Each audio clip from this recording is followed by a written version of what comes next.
ஒரு பேப்பர் எழுதி அப்படி ஒரு கையில் எழுதி அப்படி எழுதி திரும்ப சொல்லி தான் பண்ணுவாங்க. கையில் எழுதி அதிக நேரம் எழுதலாம், நம்ம தப்பு ஒன்றும் கிடையாது. கிருபையினாலே சிங்காசனம் உறுதிப்படும். ஆமென். ஏசப்பா நம்ம மேல் வைத்த கிருபை,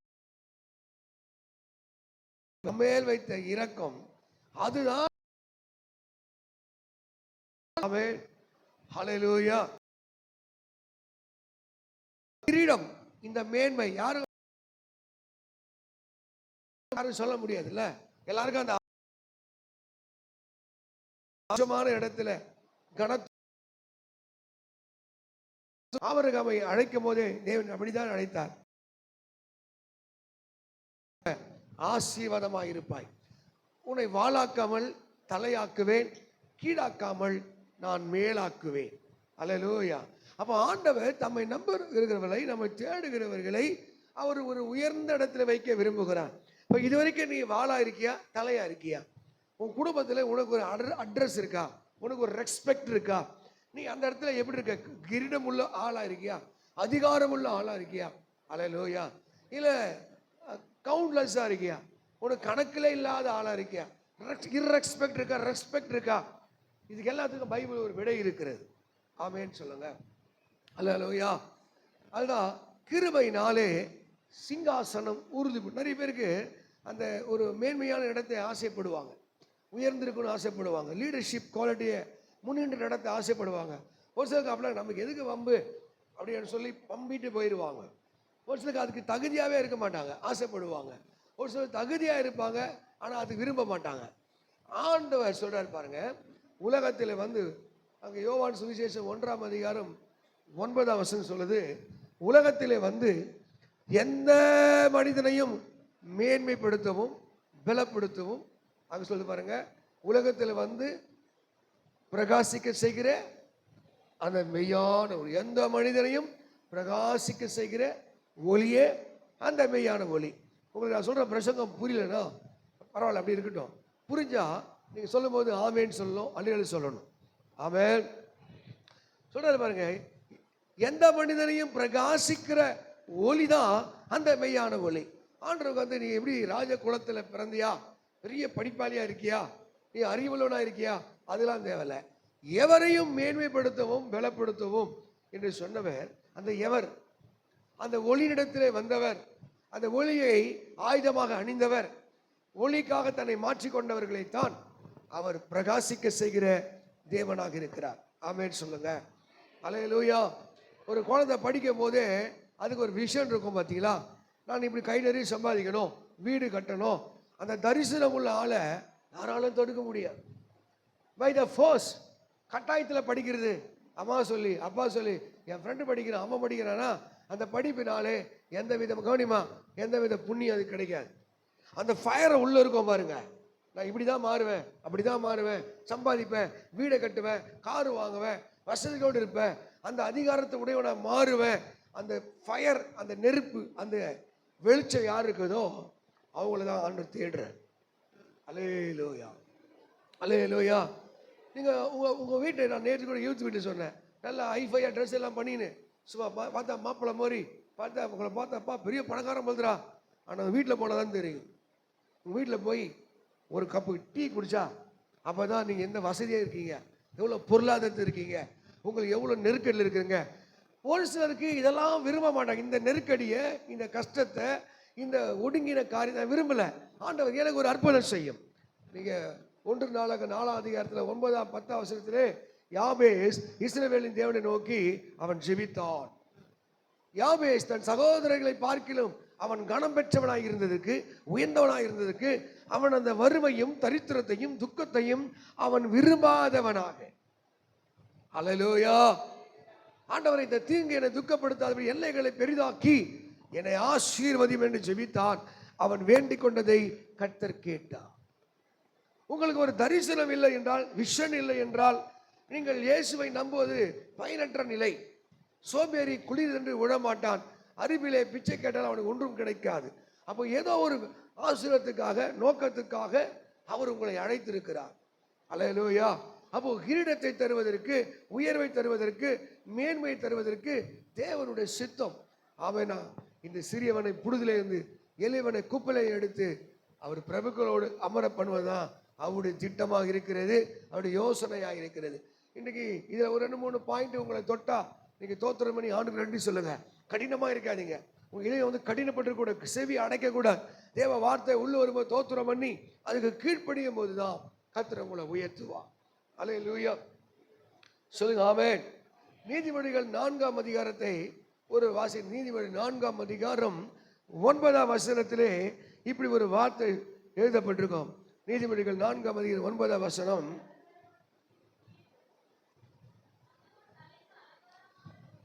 அது உன் தலைக்கு அலங்காரமான முடியை கொடுக்கும், அது உனக்கு மகிமையான கிரீடத்தை சூட்டும். ஒரு பையன் பட்டம் பெற்று அந்த பட்ட ட்ரெஸ்ஸோடு வந்து தன் தகப்பனு உடுத்தி அதை பார்த்து அழகு பார்க்குது, சேர்த்து ஃபோட்டோ எடுக்குது. அவன் சொல்லுங்க. ஒரு சிலருக்கு அந்த வெறித்தனம் இருக்கும், அது உனக்கு மகிமையான கிரீடத்தை சூட்டும். எத்தனை பேர் மகிமையான கிரீடத்தை சூட்டப்பட வேண்டும் விரும்புகிறீங்க? ஏதோ ஒன்று உங்க வாழ்க்கையிலே அது மகிமையான கிரீடத்தை சூட்டும். மகிமையான கிரீடம், ஒரு குளோரியஸ் கிரவுன் தானாவே கிடைச்சிடாது. இந்த நீதிமொழிகள்ல ஏதோ ஒரு விஷன், ஏதோ ஒரு வார்த்தை அங்க எழுதப்பட்டிருக்கிறது. நீதிமொழிகள் இந்த 4ஆம் அதிகாரம் 1லேருந்து இந்த 7-8 வசனங்களை படிச்சு பார்த்தீங்கன்னா ஒரு 4 விஷயத்தை உள்ளடக்கி இருக்கும். நான் அப்படியே வேக வேகமாக சொல்லிட்டு போறேன். இது சொன்ன விஷயமா இருந்தனால நீங்க அது ஏதோ ஜஸ்ட் லைக் பாஸ் ஆகி போகக்கூடாது. ஏசப்பா கிட்ட கேட்கணும், துடிக்கணும், வாஞ்சிக்கணும். என் வாழ்க்கையில நான் ஒரு மகிமையான கிரீடத்தை நான் சூட்டிக்கொள்ள வேண்டும் ஆண்டவர். அல்லேலூயா அல்லேலூயா. இப்போ ஒரு வீட்டில் ஒரு பெண் பிள்ளையா இருந்தா வச்சுக்க, அதுக்கு ஒரு பெண்ணை வந்து கட்டணும்னா அவன் தன்னை மகிமையாக மாற்றணும். ஒரு ஆண் பிள்ளை அவன் நல்லா படிச்சுக்காப்பா, வேலை செய்யறான்ப்பா. ஒரு பொண்ணு ஒன்று பார்த்தோம், அந்த பையனுக்கு அவன் MSW முடிச்சிருக்கான். மாதம் வந்து 50,000 வாடகை வருகிறது, சொந்த வீடு நிறைய இருக்கிறது, சர்ச்சில் அவனுடைய சர்ச்சை நடத்தான், சர்ச்சை இருக்கு, எல்லாம் இருக்கு. ஆனால் பொண்ணு வீட்டு பல கேள்வி கேட்குறாங்க. 50,000 சமாளிப்பாரா? 45,000 சம்பளம் வாங்குறான், 50,000 வாடகை வருது, 1 லட்சம் ரூபாய் வருது. ஆமென் சொல்லுங்க. நீங்க எங்கேயோ போயிட்டு இருக்கிறீங்க, ஏதோ காலத்தில் இருக்கீங்க. ஏதோ மூஞ்சி நல்லா இருந்தா பொண்ணு கொடுத்துருவான், மூஞ்சி நல்லா இருந்தா கட்டிட்டு போயிடுவான், அதெல்லாம் இல்லை. இன்னைக்கு எல்லாத்தையும் 6,000. ஆமென் சொல்லுங்க. அல்லேலூயா. அப்போ ஏதோ ஒன்று உனக்கு மகிமையான கிரீடத்தை கொடுக்கும், மகிமையான கிரீடத்தை கொடுக்கும். அதை உங்க வாழ்க்கையில நீங்க புரிஞ்சா, அப்ப தேவன் ஏதோ ஒரு உங்க வாழ்க்கையை டியூன் பண்றார், உங்களை சரி பண்ண நினைக்கிறார், செதுக்க நினைக்கிறார். புரிஞ்சா உங்க வாழ்க்கை ஆசீர்வாதமா இருக்கும். இயேசுக்கே ஒரு ஆச்சரியம். உபதேசத்தில் சொல்லும் போது சொல்றாரு, இந்த பிரபஞ்சத்தின் பிள்ளைகள் ஒளியின் பிள்ளைகளை விட ஞானவான்களாக இருக்கிறார்கள். உலக பிள்ளைகளை பாருங்க, நல்லா உயிர்ந்து படிக்கும், டியூஷன் படிக்கும், இதை தேடும், அதை தேடும், இதை படிக்கணும், ஏஐ பண்ணணும், அதை பண்ணணும், சம்பாதிக்கணும். கர்த்தருடைய பிள்ளைங்களுக்கு தான் அந்த மந்த நிலைமை, சோம்பேறியான நிலைமை, எதிர்காலம் தரிசனம் இல்லாத, ஏதோ ஒன்று 100ல் 1-2 தான் தப்பி பிழைச்சி வருது. ஆனால் 80% மக்கள் அவங்க வாழ்க்கையில தரிசனம் இல்லாதவர்களாய், நோக்கம் இல்லாதவர்களாய், தன் இஷ்டத்துக்கு ஓடுகிறவர்களாய் வரும்போது ஒரு ஆட்டோவில் படித்த எண்ணம் போல வாழ்க்கை, அவங்க என்ன எண்ணம் தெரியல, அது போல வாழ்ந்து கொண்டிருக்கிறார்கள். அப்போ தேவன் உனக்கு மகிமையான கிரீடத்தை சூட்டும்படியாக விரும்புகிறார். எப்போ ஒரு மகிமையான கிரீடம் சூட்டப்படும், எப்போ சபைக்கு அந்த கனம் கிடைக்கும். இதுல ஒரு IAS அதிகாரி, IPS அதிகாரி, அரசாங்க தலைவர், ஒரு நர்ஸ், ஒரு டாக்டர், ஒரு பெயிண்டர், ஒரு கொத்தனார், ஒரு கார்பெண்டர், எல்லாமே சர்ச்சுக்குள்ள இருக்கும். ஆமாவா?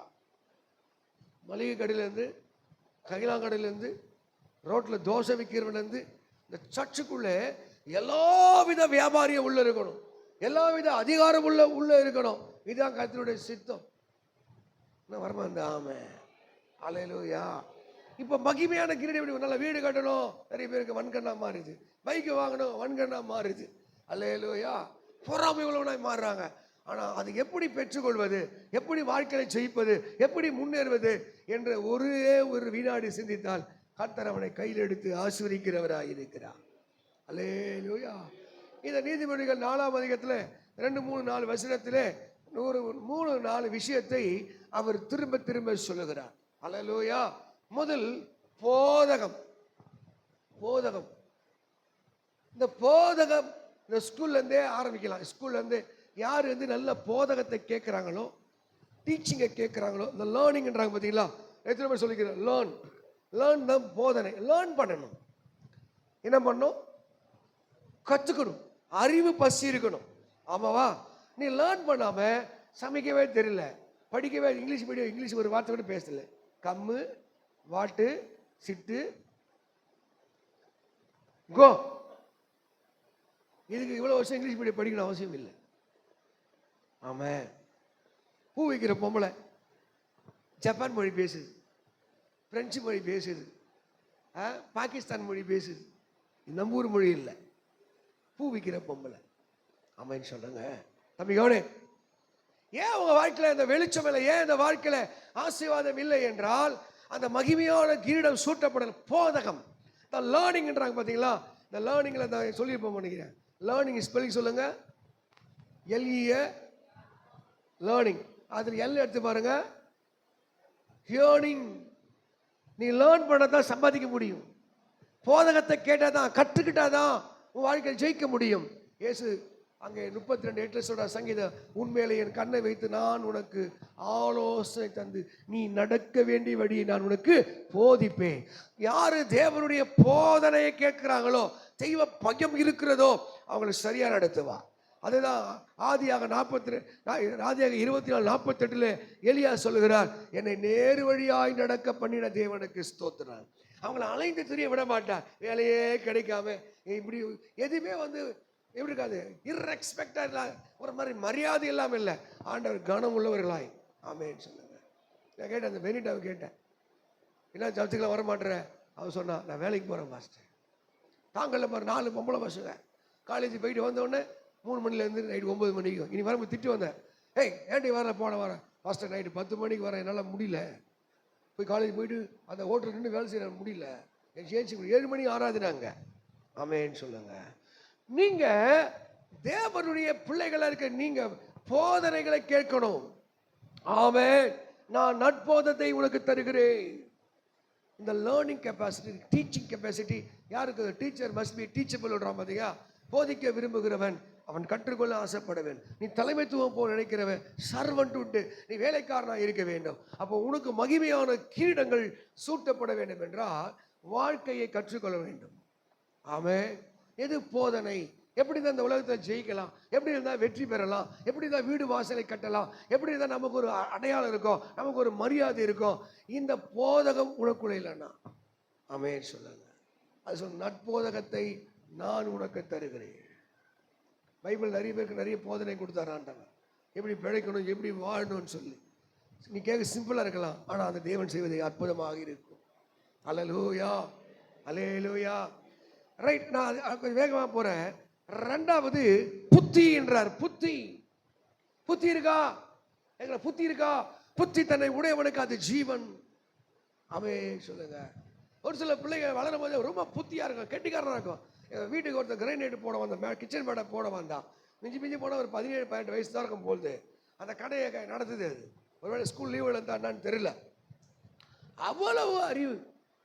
அங்கிள் இது இவ்வளோ வேலை அங்கிள், அவ்வளோ அங்கிள், அங்கிள் நான் சூப்பராக முடிச்சு அதை முடிச்சிடுவேன். 20,000, 18,000 இருந்துச்சு. அப்புறம் 17,500. அவரு விலையை குறைக்குமா பயங்கரம் பேசுது. விலை எவ்வளோ தெரியுமா, அது வேலை தெரியுமா. 17 வயசு நம்ம வீட்டு பசங்க என்ன பண்ணான், இரவத்தில் பூந்துட்டு இருக்கும். ஆமென், அல்லேலூயா, அல்லேலூயா. புத்தி தன்னை உடையவனுக்கு அது ஜீவன். ஆமென். உனக்கு ஒரு மகிமையான கிரீடம் சூட்டப்பட வேண்டும் என்றால் புத்தின்றது வேற ஒன்றும் இல்லை, அது உள்ளான பார்வை. சொல்லுங்க. மேல் தோற்றத்தை பார்த்து மயங்கிறது இல்லை, மேல் தோற்றத்தை பார்த்து ஏமாந்து போறது இல்லை, உள்ளான பார்வை. ஆமென் சொல்லு. இன்சைட்னு போட்டிருக்கு. இன்னைக்கு எத்தனை பேருக்கு புத்தி இருக்கிறது? அதுதான் நீதிமொழிகள் 14:1 சொல்லுது, புத்தி உள்ள ஸ்திரீ தன் வீட்டை கட்டுகிறார். இங்க இருக்கிற பெண்கள் மாத்திர ஆண்களுக்கு தான் வீட்டை, தான் குடும்பத்தை எப்படி கட்டணும்ன்ற அந்த ஒரு அறிவு இருக்கவே. அல்லேலூயா.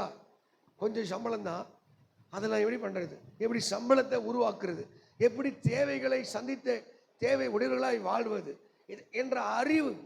ஆமென் சொல்லுங்க. ஒரு சிலர் இருக்கிறத வச்சு துண்ணும். ஒரு சிலர் டார்கெட் வருஷத்துக்கு ஒரு 1/2 சவரன நகை வாங்கணும், 1/4 சவரனா வாங்கணும், 1 சவரன். பெண் பிள்ளை பெற்றிருக்கேன், இவளுக்கு சேர்த்து வைக்கணும், சேர்த்து வைக்கணும். அந்த இது என்ன பண்ணணும், எல்லாம் அவர் பார்த்துக்குவார், எல்லாம் அவர் பார்த்துக்குவார். புத்தி தன்னை உடையவனுக்கு ஜீவன், அது உனக்கு மகிமையான கிரீடத்தை சூட். ஆமென் சொல்லுங்க. ஹல்லேலூயா.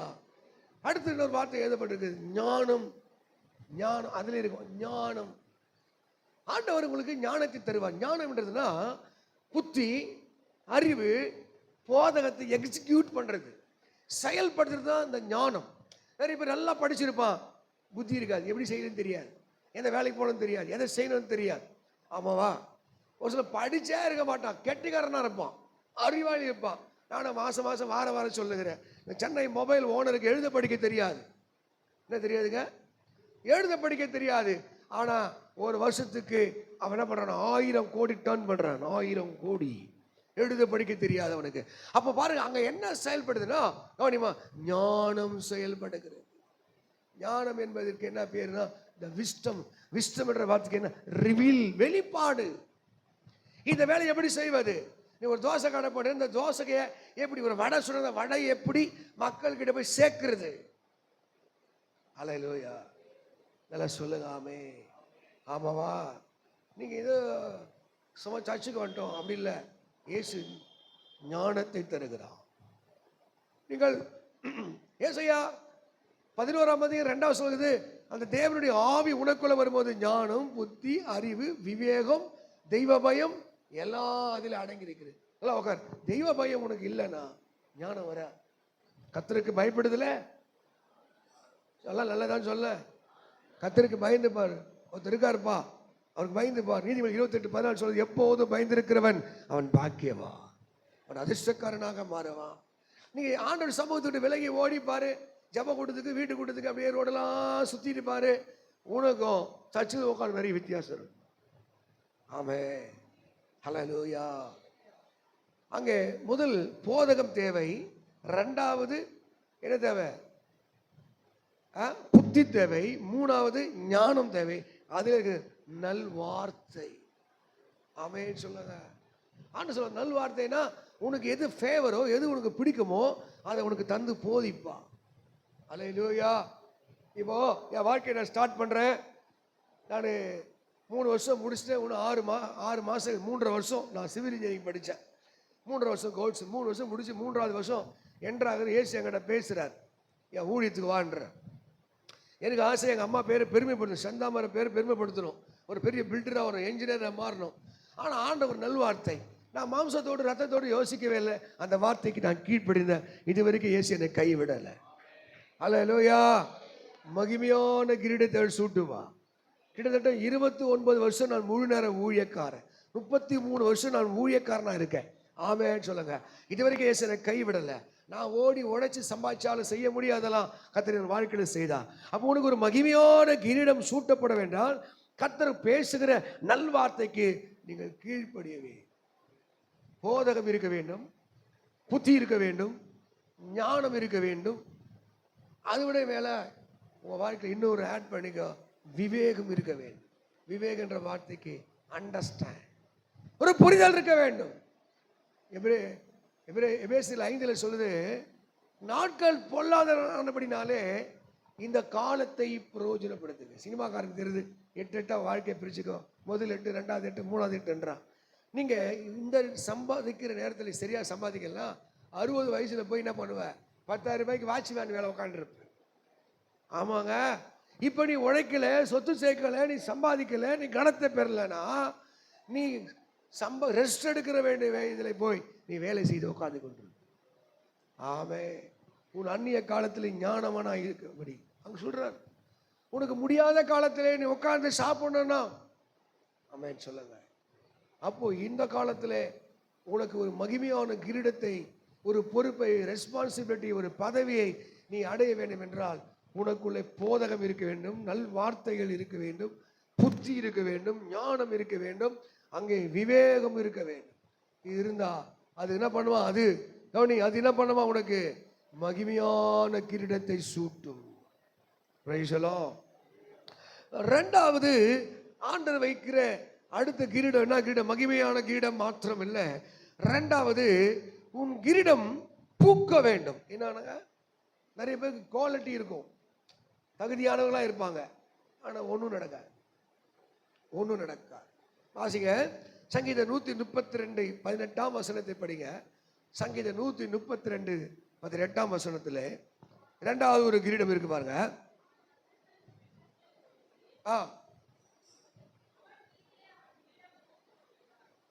நல்லா படி, மறுபடியும் படிமா. இப்போ உங்க சத்துருக்களுக்கு நீங்க வெக்கத்தை உடுத்துறோம் வச்சுங்களேன். ஆமேன்னு சொல்லுங்க. அல்லேலூயா. நல்லா சொல்லுங்க ஆமென். எத்தனையோ பேர் பார்த்துருக்கேன். ஒரு பையன், வேலைக்கார பையன், அவங்க அப்பா போனார் காரில், அவன் ஏற்றலை. ஏடா உனக்குலாம் கார் கேட்குதாரு. இதை கேட்ட பையன் வயசு 10 வயசு, 10 வயசுல தரிசனம், ஒரு கார் வாங்கி எங்கள் அப்பா அதில் உட்கார வைக்கணும். ஆமென். அல்லேலூயா.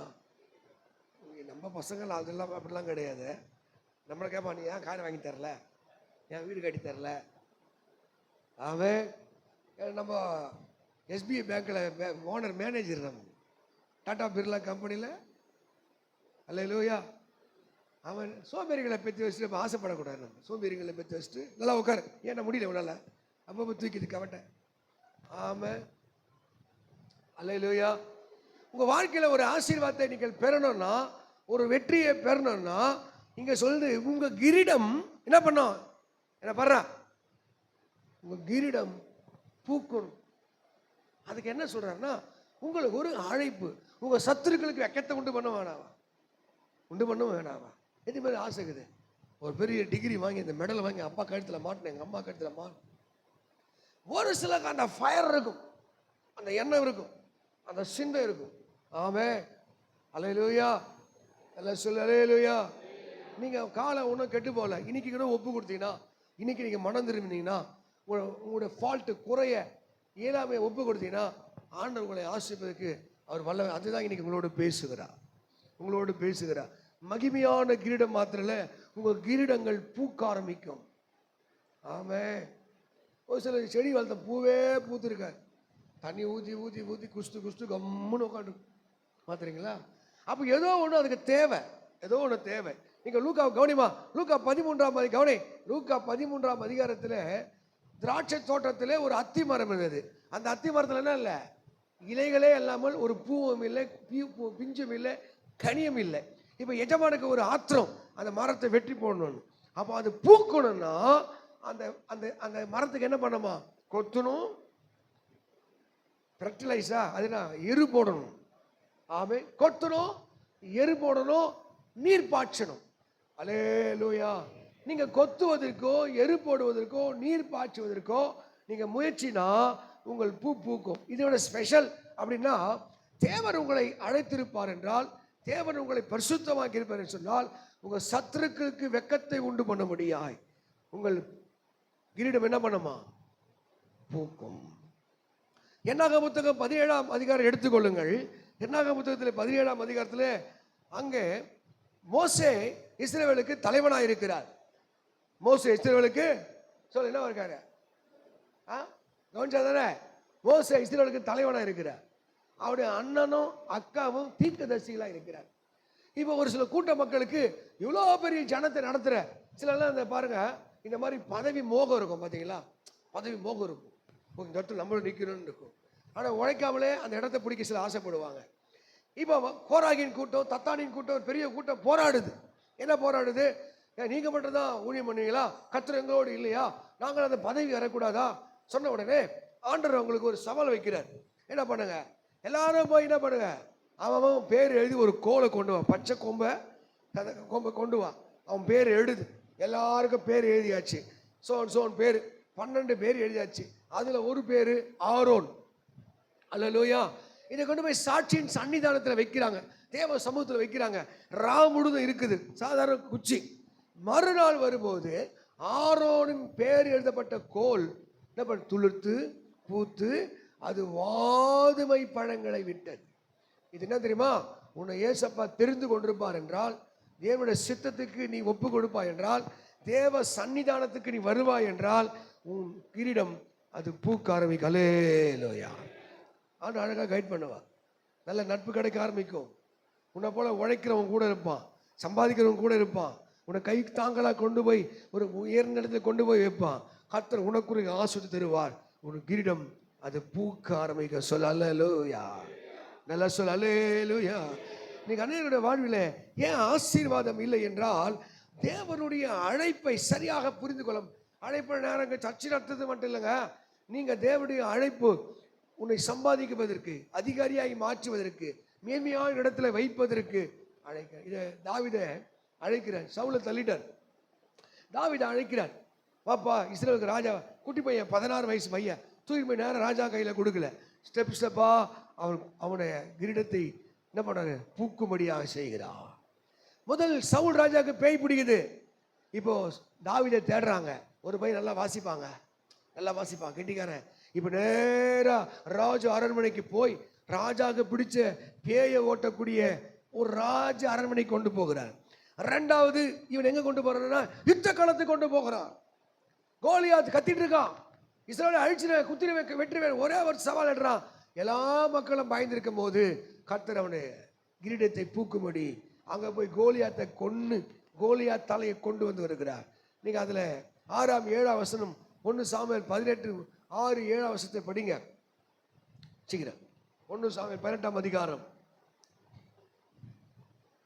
சரி, முதல் என்னாகம் 17:8 படி. என்னாகம் 17:8 படி.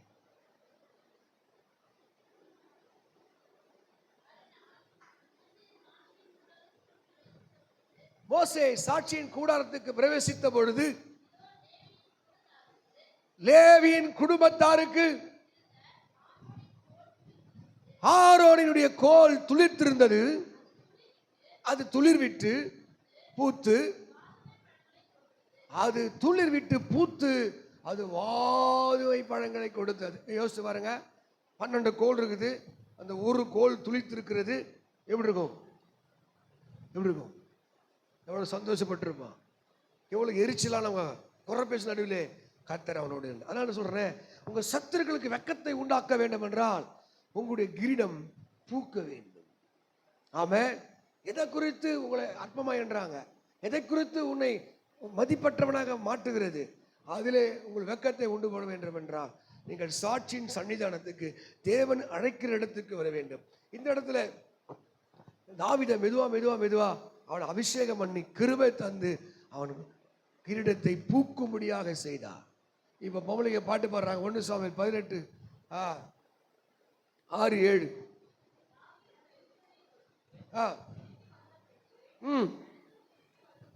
ஜனங்கள் திரும்பி வருகிற பொழுது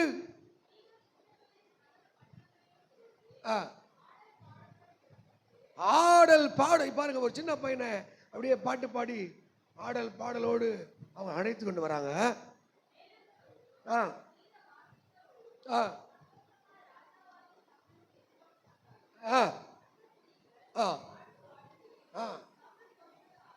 சவுல் கொன்றது 1000, தாவீது கொன்றது 10,000 என்று முறையா பாடினாங்க. அல்லேலூயா, ஆமென். இப்ப நம்ம சர்ச்சில் 2 தம்பிகள் என்ன பண்ணானுங்க, ஒரு பிஎல் பட்டம் வாங்கி வக்கீல் இருக்கிறான். அந்த முறையாய் பாடுற ஒரு இன்ஸ்பெக்டர் இருக்காருங்க, ஒரு ஜட்ஜி இருக்காரு, ஒரு விவோ இருக்காரு, ஒரு ஆர்ஐ இருக்காரு என்ற ஒரு அதிகாரத்தை ஜனங்கள் முறையே பாடுறா, உன்னுடைய கிரீடம் அது என்ன பண்ணும், பூக்க வேண்டும். அல்லேலூயா, நல்லா சொல்ல. ஆமென். ஆண்டவர்களோடு பேசினா அந்த தரிசனத்தோடு போங்க. ஆண்டவரே, என் கிரீடம் பூக்க வேண்டும், அதுக்கு உழைக்கணும். என்ன பண்ணுங்க, உழைக்கணும். அப்ப ஆண்டவர் முதல் உங்களுடைய மேன்மையான மகிமையான கிரீடத்தை கொடுக்க விரும்புகிறார். இரண்டாவது, இதுவரைக்கும் ஒரு அற்புதம் நடக்கல, ஒரு அதிசயம் நடக்கல, உடனே வரல, கல்யாணம் வரல, வேலை கிடைக்கல, இன்னைக்கு ஆண்டவர் உங்களுடைய கிரீடத்தை பூக்கும்படியாய் செய்ய வேண்டும் என்றால் நீங்கள் சாட்சியின் சன்னிதானத்துக்கு வந்து வேண்டும், தேவ சமூகத்துக்கு வர வேண்டும். உங்க சத்துருளுக்கு வெக்கத்தை உண்டு பண்ண வேண்டும் என்றால் தேவ அழைப்புக்கு நீங்கள் பாத்திரனா இருக்க வேண்டும். மூணாவது, இப்ப ஏசப்பா நம்ம அழைச்சதுக்கு இன்னும் உச்சபட்சமான நோக்கம் இருக்கிறது. அந்த லேவியராக புத்தகத்துல நீங்க 8ஆம் அதிகாரம் 9ஆம் வசனத்தை படிக்கும் போது இந்த ஆசாரியர்களுக்கு ஒரு வேலை. நம்மளாம் ஆசாரியர் நம்புறீங்களா? எதுவுமே ஆசாரியர் வெளிப்படுத்தல 1:6 சொல்லுது, நம்மளை அவர் ரத்தத்தினாலே கழுவி ஆசாரியர்களாகவும் நம்ம என்ன பண்ணிக்கிறோம், லேவியராக அழைத்திருக்கிறார். நீ ஆசாரியன், கர்த்தரை தொழுது கொள்கிற. இப்போ ஒரு கோயிலுக்கு போய் நீ பூசாரியா மாறுறன்னா நான் பிராமின் கோத்திரத்தில் இருக்கணும். அதில் எந்தெந்த வேலைக்கு எங்கெங்க போகணும், ஒன்று ஐயங்காரா இருக்கணும், ஐரா இருக்கணும். இப்போதான் அனைவரும் அர்ச்சகராகலாம். அதிலே இத்தனையெல்லாம் படிக்கணும், இதெல்லாம் படிக்கணும், இந்த ஸ்லோகெல்லாம் தெரியணும். ஆனால் தேவனுடைய ஆஸ்வதிக்க வேண்டும் என்றால், தேவனை உயர்த்த வேண்டும் என்றால் இதெல்லாம் தேவையில்லை. உனக்கு என்ன தெரியுமா, ஒரு முதல் சர்ச்சைக்கு வந்தவர் ஒரு பட்டத்தை சூட்டுகிறார். ஒரு பட்டம், என்ன பட்டம், ஒரு பாகை தலைமையில வைக்கிறார். அந்த பாகையிலே அந்த கிரீடத்திலே என்ன, கர்த்தருக்கு பரிசுத்தம் என்று. உங்களை பார்க்கிறவங்களுக்கு உங்க தலைமையில் இருக்கணும், இவர் பரிசுத்தவான், இவன் ரட்சிக்கப்பட்டிருக்கிறவன், இவன் மீட்கப்பட்டிருக்கிறவன். இன்னைக்கு பாருங்க, குடிகார, சிகரெட் பிடிக்கிறவன், 2 பொண்டாட்டிக்காரன், வட்டிக்கு விடுறவன், இப்படி ரவுடிங்க முள்ள மாறிங்க தான் சர்ச்சில் பெருத்துட்டாங்க. ஆனால் பரிசுத்தவான்கள் எண்ண முடியவில்லை. வரமாட்டீங்க. இந்த படிங்க, வசந்த படி 8-9 படிங்க. அவன் தலையிலே பாகையை தரிப்பித்து பாகையின் மேலே அவன் நெற்றியிலே பரிசுத்த கிரீடம் என்னும், பரிசுத்த கிரீடம் என்ன ஒரு பொற்பட்டு அதை எழுதிக்கும், பரிசுத்தம் என்ற. இவர் யாருங்க, இவர் செட் எ பார்ட். இவர் தேவனுக்காக பிரித்து எடுக்கப்பட்டவர். இவனுக்கு அந்த உலகத்துக்கு சம்பந்தம் இல்லை, இந்த பாவத்துக்கு சாபத்துக்கு சம்பந்தம் இல்லை. இவர் பரிசுத்தம் பட்டம் பெற்றவர், பரிசுத்த கிரீடம் தரிக்கப்பட்டவர். அல்லேலூயா, ஆமென். ஒருத்தர் திருவிழத்தை எடுத்துட்டு போய் கீழே நிற்கிறான் பிராந்தி கடையில். அவன் வாங்கிட்டு போயிட்டான். அவனுக்கு பின்னாடி பார்த்தேன், எதிர, டேய் என்னடா அப்படி பண்ற அநியாயமா. அவன் சொன்னான், இப்பதான் உன் விசுவாசி வாங்கிட்டு போனான். அவன் வேற சர்ச்சு விசுவாசி. உன்னோட வீட்டில் திருவிழத்தை முடிச்சிட்ட உடனே அங்கே கிச்சன் மேடெல்லாம் கீழே தவளை அண்டா தண்ணி வைப்பார், குவார்டர் பாட்டில். இதுவே ஈரில் வறுத்து கொடுக்குது, வெள்ளை சட்டை கூட கைட்டில். இன்னைக்கு நிலைமை அப்படி. இன்னைக்கு கர்த்தருக்கு பரிசுத்தம் என்ற கிரீடம் யார் மேலே இல்லை. அல்லேலூயா, ஆமென். அது ஒரு அபிஷேகம், அது ஒரு அக்கினி, அது ஒரு கொட்டை வருதா, இருக்க வரும், எல்லாம் வரும். லேவியராக புத்தகத்தில் 21ஆம் அதிகாரத்தில் 12ஆம் வசனத்தை எடு. லேவியராக பைபிளை தேடு. லேவியராக புத்தகத்தில் 21ஆம் அதிகாரம் 12ஆம் தேடு பைபிளில். லேவியராக 21:12 அங்க ஆசாரியர்களுக்கு என்ன அபிஷேகம் பண்றாரா, படிமா. பரிசுத்த ஸ்தலத்திலே இருந்து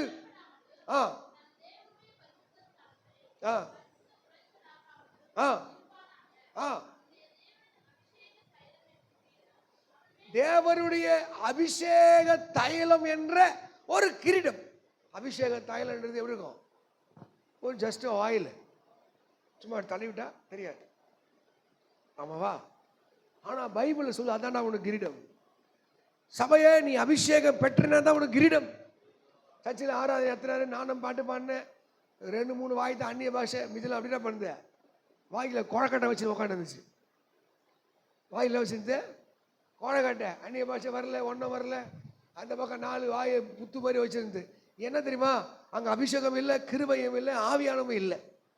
அவங்க கேரக்டர் பாரு, திருட்டு விசுவாசியாக தான் இருக்கும்.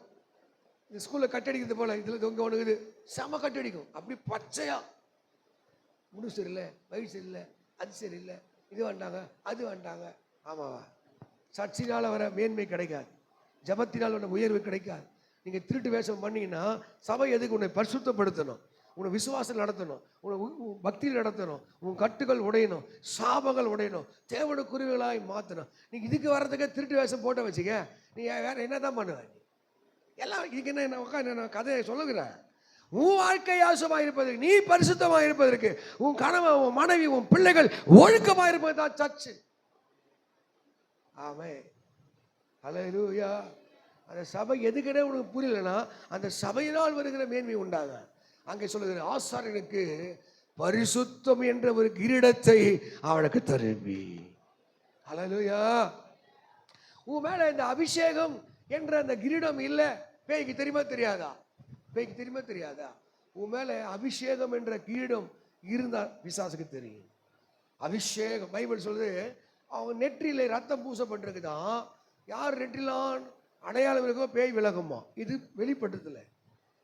பழைய ஏற்பாட்டில் யாத்திராக புத்தகம் 12ஆம் அதிகாரம் 7ஆம் வசனத்தை படிச்சு பார்த்தீங்கன்னா, அந்த வீட்டு நிலைக்கால் வாசல்ல எங்கெல்லாம் ரத்தம் பூசப்பட்டிருக்குதோ அங்க சங்காரக்காரன் விலகி போவானா. உன் மேல இந்த அபிஷேகம் குறையாது இருந்தா எப்பவுமே நீ மகிமையா தான் இருப்ப. உனக்கு திறந்த வாசல் உண்டாகும், உனக்கு அற்புதம் கிடைக்கும். அல்லேலூயா. அபிஷேகம் போச்சுன்னா பெர்க்மென்ஸ் பண்ண காத்துக்கொள் நீ பெற்றுக்கொண்ட. ஒரு காலம் வந்த போது அந்நிய பாஷை பேசி ஆவியில் நிரம்பி ஜெபித்த ஆட்கள்லாம் இன்னைக்கு இல்லை, பார்க்க முடியல. ஆவியில் நிரம்பி ஜெபிக்கிற, அந்நிய பாஷையில பேசி ஜெபிக்கிற, கிருபையை கேட்கிற, வெளிப்பாட்டை பார்க்கிற அந்த விசுவாசத்தையெல்லாம் பார்க்க முடியல. ஆவே வந்த மாதிரியே போகுது. வெளிப்பாடு தரிசனம் எதுவுமே இல்லை. கண்ணு ஆறதில்லை, கண்ணீர் வரல, அந்த அபிஷேகம் ஆரவாரம் இல்லை. ஏன்னா அபிஷேகம் போயிடுச்சு. 1 சாமுவேல் 16ஆம் அதிகாரத்தில் நீங்க 15ஆம் வசனம் படிச்சா, சவுலை விட்டு கர்த்தருடைய ஆவி நீங்கினார். அவனை விட்டு அந்த அபிஷேகம் போயிடுச்சு. அபிஷேக கிரீடம் உன்னை விட்டு போயிடுச்சுன்னா உன்னை மந்திரம் பிடிக்கும், சூனியம் பிடிக்கும், வியாதிலாம். அதனால தான் உன் மேல இருக்கிற அந்த அபிஷேகத்தை நீ காத்துக்கணும். அல்லேலூயா, அல்லேலூயா. சிம்சோன் மேல அபிஷேகம் இருந்துச்சுங்க. ஆமே. 300 நரிய நானும் கோழி காணிக்க கொடுத்தான். 2 காலை தான் கட்டிக்குது. அது பயங்கரமான கோடி பழுது. கோடையை திறந்த உடனே எகிரி ஓடுது. எவன் பிடிக்கிறான், அதை பிடிக்க முடியும், பிடிக்கிறான். காலை கட்டின கோழியை பிடிக்க முடியல. 300 நரிய பிடிச்சான். பார்த்து அப்படி பிடிச்சாங்க. 300 நரிய பிடிக்க முடியுமா? நரி ரொம்ப தந்திரசாலி. 300 நரிய பிடிச்சி ஒரு வாழை கட்டி அதுல நெருப்புலாம் கொளுத்தி, அப்ப எவ்வளவு பெரிய பலசாலி. கோட்டை தாழ்பாலை உடைக்கிறான். அவ்வளோ பெரிய சிம்சோன் பலட்சியமாய் மாறினான். அபிஷேகம் விட்டு போயிருந்தது. உன்னை விட்டு அபிஷேகம் போயிருச்சுன்னா நீ என்னதான் நீ கத்தனா கூட பேய் ஓடாது. நீ யாத்திராக 16ஆம் அதிகாரத்தில் 21 படிச்சு பார். சிம்சோனை விட்டு அபிஷேகம் போன. ஆமே. ஹல்லேலூயா. உன் வாழ்க்கை வெற்றி வேணுமா தேவ பிள்ளையே? உன் மேல இந்த அபிஷேகம் இருக்கான்னு பாரு. கர்த்தருடைய சிரசின் மேலே அந்த அபிஷேகத்தை வைத்திருக்கிறாரா? அது என்ன அபிஷேகம்? முதல் ஆமே அபிஷேகம் என்ற கிரீடம் உள்ள இருந்தாதான் பேயும் பிசாசம் நடுங்க ஆரம்பிக்கும். ஆமேன்னு சொல்லுங்க. சாத்தானுடைய வேலை உன் மேலே அபிஷேகம், அதிகாரம், அழைப்பு, தரிசனத்தை எடுக்கிறது தான் வேலை. அபிஷேகம் போயிடுச்சுன்னா இந்த ஊழியத்தை பத்தி அக்கறை இருக்காது, சபையை பத்தி அக்கறை இருக்காது, சபை எப்படி நடத்துறதுன்னு தெரியாது, ஆத்மாக்கள் எப்படி ஆதாயம் ஒன்றும் தெரியாது. ஏன்னா நீ அடிவாய் நோக்கானுங்கிற பிசாசம். நீ எதிர்த்து உன்னால போராட முடியல.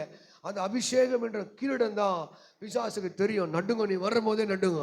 அபிஷேகம் பண்ணப்பட்ட ஜெபம் பண்ணும்போது, அபிஷேகம் பண்ணப்பட்ட பாடும்போது, அபிஷேகம் பண்ண பிரசங்கம்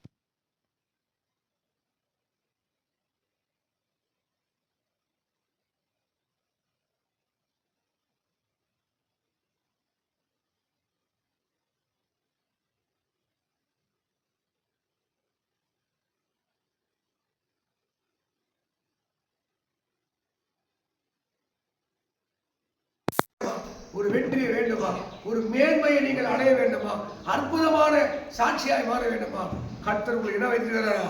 அபிஷேகம் என்னோ. சிம்சோனுடைய நிலைமை அது பரிதாபமாக மாறி போனது. ஆமென். அவர் போய் தெளித்தால் மடியில விழுந்தான். அவர் மடியில விழுந்து அவன் முதல்ல என்ன பண்ணான்? தலை கொண்டு போயிட்டான். ஒவ்வொன்னா சொல்றான், என்ன கையில பச்சை கையில கட்டினா ஒவ்வொன்னா சொல்ல வரா. நல்ல பச்சையான கயிறுல என்னை கட்டுனா போதும், என்னை விட்டு ஒரு அபிஷேகம் போயிடும், என்னை விட்டு இந்த ஆவின் வல்லமை போயிடும். கவனிமா. அதுக்கப்புறம் என்ன, என் ஜட கொஞ்சம் கிட்ட வந்துட்டான். அவன் அழுது புலம்பி கூக்குரல் போட்ட உடனே என் மேல அன்பு இல்லை, பாசம் இல்லை, நீ என்ன எப்படி ஏமாத்துற, அதை ஏமாத்துற சொன்ன உடனே அடுத்தது அவன் என்ன பண்றான்? என்னுடைய ஜடைய ஏடா பின்னி சோத்துல ஆணி வச்ச போதும், கிட்ட வந்துட்டான், பிரதர்ஷ்டிக்கு நேரம் வந்துட்டான். சொல்லுங்க. மறுபடியும் அழுகிறா, புலம்புறா, கண்ணீர் விடுறா. என்னை ஏமாத்துறிய, இத்தனை வருஷம் என்ன ஏமாத்துறியே. கடைசியா அவன் உயிர் சஞ்சலப்பட்டு, ஆத்மா சஞ்சலப்பட்டு மரணத்துக்கே வந்துச்சே, வேற வழி இல்லை அப்படின்னு சொல்லி அந்த பெண்ணை விட்டு வர விரும்பல, பாவத்தை விட்டு வர விரும்பல. அவன் என்ன பண்ணான்? அந்த பரிசுத்தம் என்ற அந்த கிரீடத்தை, அபிஷேகம் என்ற கிரீடத்தை அவன் இழக்க நேரிட்டது. இப்ப சொல்றான், என் தலையை சவரம் பண்ணினான், என் முடியிலே தான் அபிஷேகம் இருக்கிறது, என் தலையிலே அபிஷேகம். அதுதான் நீதிமொழி 10 சொல்லு, நீதிமான் சிரசின் மேலே கர்த்தரின் ஆசீர்வாதம் தங்கும். உன் தலை, அது ஆசை. நிறைய கிறிஸ்தவர்கள் மொட்டை அடிக்கிறது இல்லை. ஏன் மொட்டை அடிக்கிறதுனா இதனால தான் அடிக்கிறது இல்லை. ஆமாம், மொட்டை அடிச்சு அபிஷேகம் என்ன பண்ணுறது? மொட்டை அடிக்கும் போது இவங்க எல்லாம் சிம்சோனுக்கு தான். அது இல்லையா? ஏன் மொட்டை அடிக்கக்கூடாது? சிம்சன் மொட்டை அடிச்சா வல்லமை தலையில் பேரும் சொறி வந்து என்ன பண்ண மொட்டை தான் ஆச்சு ஆகணும். அல்லேலூயா, ஆமென் சொல்லுங்க, நல்லா சொல்லுங்க. அதெல்லாம் பாவம்லாம் இல்லை, மொட்டை அடிச்சுக்கணும். ஆனால் திருப்பதிக்கு பெரிய பாலத்துக்கு வேளாங்கண்ணிக்கு போவாத. ஆமென் சொல்லலேலூயா. கர்த்தருடைய ஆசீர்வதிக்க வேண்டுமா? அந்த அறிவு தெளிவு உனக்கு இருக்கணும். இப்போ போயிடுச்சா? சிம்சோன் ஒன்று செஞ்சா அங்கே 21 படிக்கும் போது சிம்சோன் ஒரு ஜெபம் பண்ணுறான். ஆண்டவரே, இந்த ஒரு விசை என்னை பலப்படுத்தும், ஒரு விசை என்னை நினைத்திரணும். நீங்கள் இப்போ கூட ஒன்றும் இல்லை, நீங்கள் மனம் வருந்தி தாழ்ந்தினா கர்த்தர் கொடுத்த அபிஷேகத்தை எடுப்பதில்லை. ஆமென். ரோமர் 11:21 தேவனுடைய அழைப்பும் கிருபை வரங்களும் உன்னை அழைச்சாருன்னா அந்த அழைப்புக்கு நீ மனம் திரும்பணும், நீ ஒப்பு கொடுக்கணும். தெய்வமே நான் ஆசீர்வதிங்கப்பா, நீ மனம் திரும்பி ஒப்பு கொடுத்து ஜெபம் பண்ணி பாருங்க. சிம்சோனுடைய முடி முளைக்க தொடங்கினது. அவன் அபிஷேகம் மறுபடியும் வர ஆரம்பித்தது. கர்த்தர் அவனை பயன்படுத்தினார், கர்த்தர் அவனை ஆசீர்வதித்தார். அவன் உயிரோடு இருந்து பெலிஸ்தர்களை கொன்றதை விட அவன் சாகும்போது 3000க்கு அதிகமான ஜனங்களை கொன்று அவனும் மடிந்து போவான். ஆமென் சொல்லுங்க. அதுக்கு அவாய் தான் காரணம். என் ஜீவன் பெலிஸ்தரோடு மடிந்து போக கடவுள்னு சொன்னான். ஆமென் சொல்லுங்க. உங்க அபிஷேகத்தை காத்துக்கோ. பரிசுத்தமான அபிஷேகம். அங்கே அபிஷேகம் என்ற ஒரு கிரீடத்தை தேவன் உனக்கும் எனக்கும் வைத்திருக்கிறார். ஆமென் சொல்லுங்க. அல்லேலூயா. உங்களை பார்த்து என்ன சொல்லணும்? இது கர்த்தருடைய பிள்ளை, அபிஷேகத்தை பெற்ற பிள்ளை, தேவனுடைய ஆவியை பெற்ற பிள்ளை என்ற உணர்வு உங்களுக்கு வந்துடும். ஆமென் சொல்லுங்க. அல்லேலூயா. அவனா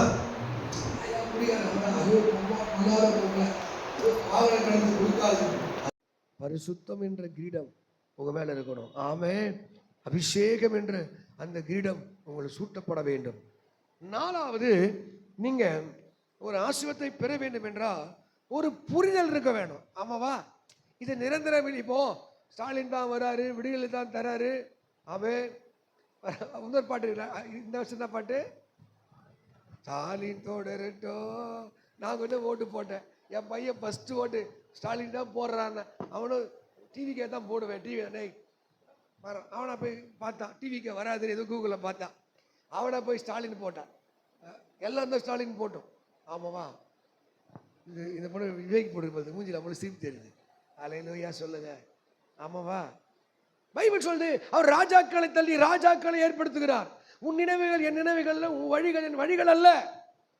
நீதிமொழி படிங்களா, 27 படிங்க. என்ன சொல்லிட்டு பாருங்க, 27, 24 படி. நீதிமொழிகள் 27, 24 இப்படி ஒரு வார்த்தை இப்படி சொல்லுது. என்ன சொல்லுது பாருங்க,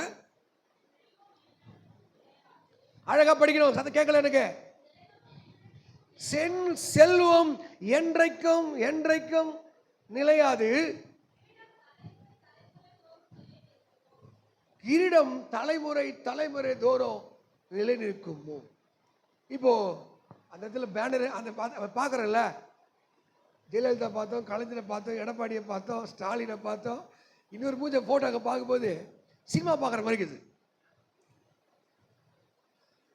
ஆமாவா? என்னுடைய புரிதல் நான் சொல்கிறேன், உங்களுக்கு எப்படின்னு தெரியல எனக்கு. ஆமென் அல்லேலூயா. நல்லா கவனிங்க. ஆனால் வசனம் சொல்லுது, கிரீடம் தலைமுறை தலைமுறை தோறும் நில் இருக்குமோ. இந்த போஸ்டிங் நீ நிரந்தரமா நிக்கணும்னா அது டெம்பரரி. இது நிரந்தரம் இல்லாத ஒண்ணு. இந்த எப்பவுமே நீ ஹானஸ்டா இருக்கணும், உயர்ந்திருக்கணும், மேன்மை இருக்கணும், ஒரு புரிதல் இருக்கணும். கிரீடம் தலைமுறை தலைமுறை தோறும் நிலை இருக்குமோ. செல்வம் எப்பவுமே நான் செல்வம் செருக்கிலே இருப்பேன் சொல்ல முடியுமோ. அப்போ இது நிலையில்லாத ஒன்று. ஆமாவா? எல்லாம் சொல்லுங்களேன். டெம்பரவரியா இல்லையா? டெம்பரவரியா இல்லையா? எதுவுமே நம்புறீங்க? தானியேல் 2:21 சொல்லுது, அவர் ராஜாக்களை தள்ளி, அவர் ராஜாக்களை அவர் தள்ளுவார். கர்த்தருடைய அந்த நீர்க்கால்களை திருப்புறது போல ராஜாவை இதுக்கு திருப்புவாரா? ஆமென் சொல்லுங்க. அல்லேலூயா. நல்லா சொல்லுங்க. அதெல்லாம் புரியுதா? உனக்கு வைத்த அதிகாரத்தை யாரால மாற்ற முடியாது. உன்னை உயர்த்துறனா ராஜஸ்திரியாக வஸ்தியை கீழே தள்ளுவார். வஸ்தி ஒரு பேரழகி, 128 தேசங்களுக்கு அவதான் இளவரசி. ஆனா அடிமை பெண்ணாகிய எஸ்தரை உயர்த்தினா ராஜாவை தள்ளுவா, அதிகாரத்தில் உள்ளவை தள்ளுவா. உங்களுக்கு அந்த தகுதிக்குரிய பாத்திரமாய் மாறணும். எஸ்தர் என்ன பண்ண தெரியுமா? தன்னை சுத்திகரித்து கொண்டே இருந்தார். அல்லேலூயா. கிரீடம் என்றைக்கு நிலை நிற்குமோ அவன் எல்லாம் சொல்லுங்க அல்லேலூயா. நீங்க எப்பவுமே அந்த மேன்மையிலே உச்சத்தில் இருக்க வேண்டும் என்றால் ஒன்று செய்யணும், தன்னை சுத்திகரித்து கொண்டே. அவர் ராஜாக்களை தள்ளி அவர் ராஜாக்களை ஏற்படுத்துகிறார். இந்த நிலையில்லாத இந்த உலக பொருள் மேலே, நிலையில்லாத ஒன்று மேலே நாம் ரொம்ப நீந்தி நீந்தி செல்லாம, ஆசைப்படாம, அது நிலையானது, அது நிலையற்றது என்ற உணரணும். எப்போ நிலையற்றதா? அதே நீதிமொழியிலேயே அந்த 29:14 சொல்லுது, ஏழையின் நியாயத்தை உண்மையாய் எது மாட்டியா? நீதிமொழிகள் 29:4 ஏழையின் நியாயத்தை உண்மையாய் விசாரிக்கிற ராஜாவின் சிங்காசனம் எப்போதும் நிலைத்திருக்கும். இல்லையா? நீங்க ஏழை மேல கொஞ்சம் கவனம் செஞ்சு பாருங்களேன், ஏழைக்கு இறங்கி பாருங்களேன், திக்கற்ற மேல ஒரு அக்கறை வைத்து பாருங்களேன், உங்களுடைய மதிப்பு. ஒருத்தர் கொடுக்கும் வெகுமதி அவனை பெரியோர் ஸ்தானத்தை கொண்டு போய் விடுமா. இப்போ போறீங்க, ஒரு ஃபங்க்ஷன் உட்காந்துக்கிறீங்க, ஏற்கனவே உட்காந்துருக்க, ஒரு பெரியவர் வராரு, உடனே ஏன் ஐயா சேர்ந்து உட்காருங்க. ஒருத்தர் தண்ணி தேவைப்படுது, ஓடி வந்து தண்ணி கொடுக்குறீங்க. ஒரு சாப்பிட நிற்கிறாரு, நீங்கள் சாப்பிட ஏன் உட்கார வச்சு பாருங்க, அது உங்களுக்கு மரியாதை கொடுக்கும், கனத்தை கொடுக்கும். ஆமே. ஒருவன் கொடுக்கும் வெகுமதி அவனை பெரியோர் ஸ்தானத்திலே கொண்டு போய் விடும். அதான் ஏழை நியாயத்தை உண்மையாய் விசாரிக்கிற ராஜாவின் சிங்காசனம் அது எப்போது என்ன பண்ணுமா? நிலைத்திருக்கும். அல்லேலூயா. ஆமே. இப்போ இதுல எடுத்துங்களேன், நிறைய பேருடைய இந்த ஆவிக்குரிய வீழ்ச்சி நான் பார்த்துருக்கேன். ஒன்றும் இல்லாத போயிட்டாங்க, அவங்க விசுவாசத்தே இல்லை, ரட்சிப்பிலே இல்லை. என்ன காரணம்? நீங்கள் எரேமியா 13:18 படிங்க. எரேமியா 13:18 படிக்கும் போது அங்கே சில வார்த்தைகள் அப்படி எழுதியிருக்கோம். படிங்க, எரேமியா 13:18 படிங்க.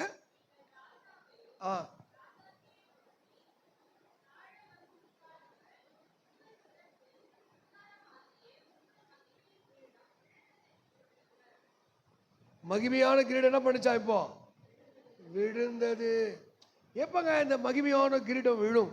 இதுலயே 10 படிங்க, எரேமியா 13:10 படிங்க. அங்க என்ன சொல்லிட்டு பாருங்க, படி.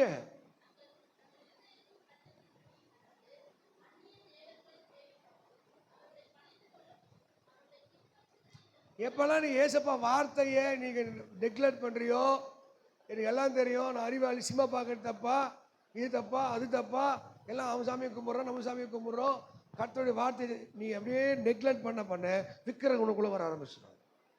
விக்கிரகம் வர வர தேவ பயம் குறைய குறைய, அபிஷேகம் குறைய, வார்த்தைகள் குறைய, நடக்க தெரியுமா? உன் மேல இருக்கிற மகிமின் கீழே விட ஆரம்பிக்கும். அல்லேலூயா. சொல்லலேலூயா. அப்ப ஆண்டவர் திரும்ப உன் ஸ்தானத்தில் கொண்டு வந்து உயர்த்த வேண்டும் என்றால் நீ என்ன பண்ணும்? தேவனோட வார்த்தையை எப்போ, ஏன்னா இது நிலையில்லாத கிரீடம், இது நிலையில்லாத கிரீடம். ரெண்டாவது விழுந்து போகிற கிரீடம். எப்படா விழலாம், எப்படா வீழ்ச்சி அடையலாம். அப்போ எப்பவுமே நீ ஸ்டாண்டர்டா இருக்கணும்னா தேவ வார்த்தையிலே நீங்க நிலைத்திருக்க வேண்டும். அப்போ இயேசு இன்னும் கொஞ்சம் ஆவிக்குரிய வாழ்க்கையில நீ வளருவதற்கு, ஆவிக்குரிய வாழ்க்கையில மேன்மை அடைவதற்கு அங்க இப்படி சொல்றாரு. 1 பேதுரு 5:4 நீங்க இந்த ஸ்பிரிச்சுவாலிட்டி ரொம்ப குணம் ரொம்ப முக்கியம். 1 பேதுரு 5 அப்படியே 1, 2, 3 படிங்க. 1 பேதுரு 5 1, 2, 3 படிங்க.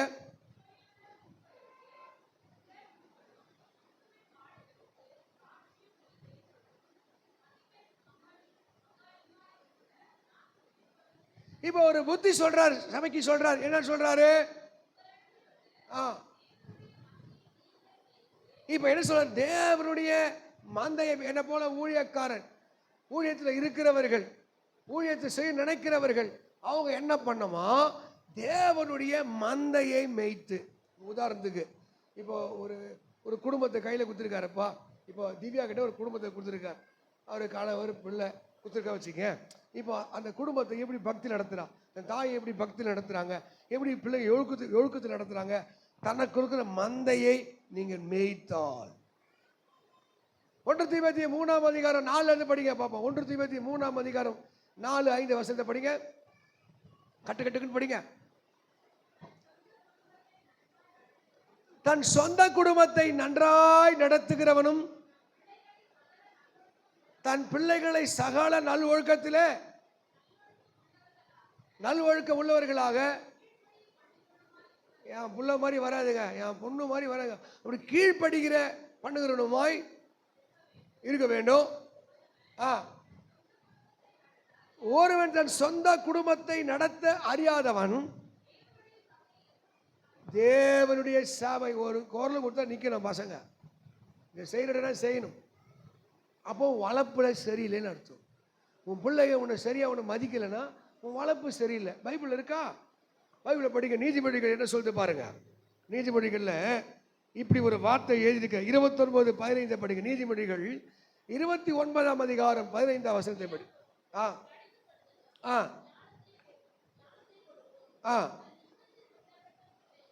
பிறம்பும் கடிந்து கொள்ளுதலும் ஞானம். அடிக்காம என் பிள்ளை நான் தொட்டதே இல்லை, அடிச்சதே இல்லைன்னா அது இஷ்டத்துக்கு விடப்பட்ட பிள்ளை.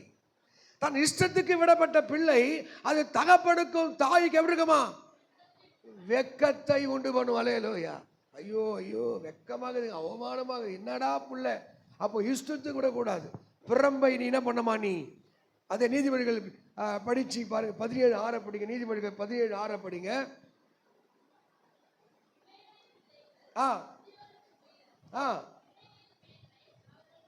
உங்க பிள்ளையுடைய பெருமையா இருக்கானா, அறிவாளியா இருக்கானா, நல்ல வேலை செய்யறானா, சம்பாதிக்கிறானா, அதுதான் உனக்கு மேன்மை.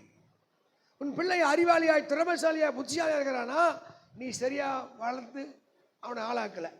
ஊர்ல பழமை சொல்ல மாத்தியா, அகத்திக்கீரையை அறுத்து வலை, முருங்கைக்கீரையை உடைச்சு வலை. முருங்கைக்கீரை உடைச்சா தான் நேரம் வளரணும், இல்லைன்னா பரப்பிக்கின்னு போகும். அகத்திக்கீரையை அறக்கணும். ஆமேன்னு சொல்லுங்க. அப்போதான் புது பச்சைக்கீரையா நல்ல கீரையா வளரும். அதுபோல பிள்ளையானவனை நடத்த வேண்டிய வழி நடத்து. நீதிமொழி 22:6 சொல்லுது, அவன் முதிர் வயதிலும் விடாது. நீதிமொழி 22:15 படிங்க. அங்க என்ன சொல்லிட்டு பாருங்க. திமிருங்கம்மா பிள்ளை நெஞ்சில் என்ன பண்ணுமா? பக்குன்னு குத்தணும். நெஞ்சில் இருக்கிற மஞ்சா சோறு வெளியே வரணும். என்ன சொல்லுது?